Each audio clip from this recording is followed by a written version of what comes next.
பெண்ணே சேலை நெய்வேன் கண்ணே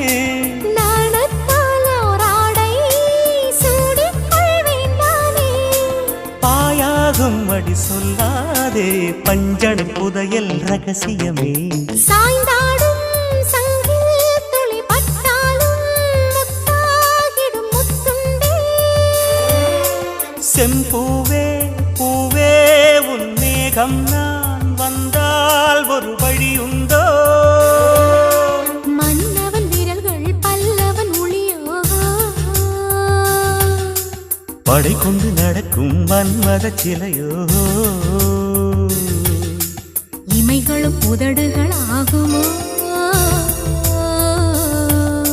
வெட்கத்தின் விடுமுறை ஆயுடின் வரைதானோ செம்பூவே பூவே உன் மேகம்